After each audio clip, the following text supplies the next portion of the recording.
Bonjour, Parashat Toldot. Alors, nous sommes en train d'avancer, bien sûr, dans l'histoire du peuple d'Israël.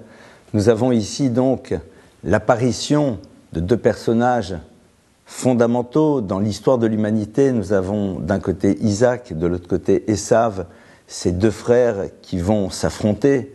Et à la fin de la paracha, nous allons avoir cet épisode des fameuses bénédictions. Alors, essayons de rappeler un petit peu de quoi il s'agit. Nous avons Isaac qui arrive vers la fin de sa vie et il veut bénir ses enfants. Mais, en premier lieu, il va chercher Esav, et va lui proposer de le bénir, mais les choses ne se passeront pas exactement de cette manière. En effet, Rivka Shomat, Rebecca entend, et Rebecca fait en telle sorte que ce soit Jacob qui reçoive les bénédictions. La manière dont ça se passe demande un vrai développement passionnant. Mais ce qui est très intéressant ici, c'est de comprendre, mais que s'est-il passé ?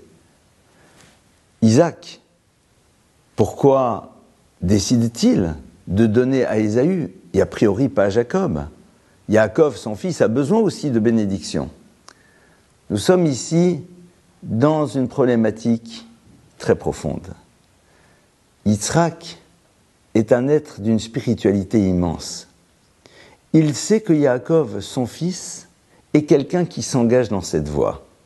Alors que Esav, son autre enfant, pour l'instant, est plus dans le monde de la matérialité. Et donc, la réflexion qu'il a, c'est que Yaakov, être qui tend vers la spiritualité, n'a sans doute pas besoin de ces bénédictions matérielles. Par contre, Esav, son frère, oui, et au fond de lui-même, Yitzhak pense que le jour où Esav aura eu tout ce qu'il désire, alors qu'il pourra se tourner un petit peu plus vers le monde de la spiritualité. Rebecca est très claire. Non.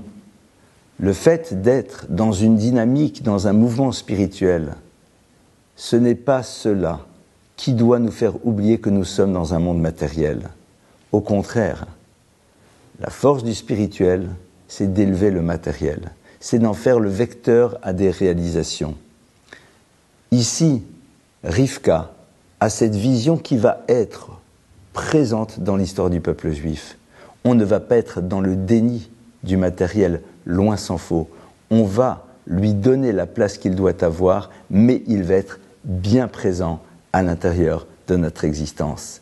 Et en effet, lorsque Isaac, va se rendre compte qu'il a d'abord béni Jacob, même s'il bénira bien sûr son autre enfant, Esav, il dira « Gam Baruchiyeh ». Oui, je valide. C'est vrai que tu m'as amené Jacob d'une manière un peu surprenante pour que je le bénisse de ces bénédictions matérielles, mais au fond, je valide, je suis d'accord, c'est vrai.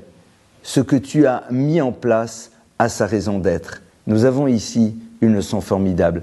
Attention au monde de la spiritualité qui mettrait de côté le monde matériel. Nous ne vivons pas à travers ce que nous avons, mais ce que nous avons peut être le support d'une vie qui est porteuse de sens, à partir du moment où le spirituel occupe dans notre tête la place la plus importante qu'il soit. Et je vais tout simplement vous dire quelque chose qui va vous faire sourire. Un jour, quelqu'un a demandé à un maître « Que pensez-vous du football ?» Le football, c'est très physique, voilà. Et puis aujourd'hui, je ne parle même plus de ce que l'on dépense pour acheter des joueurs. Et ce maître a donné une réponse très simple. Il a dit, le football, c'est très intéressant.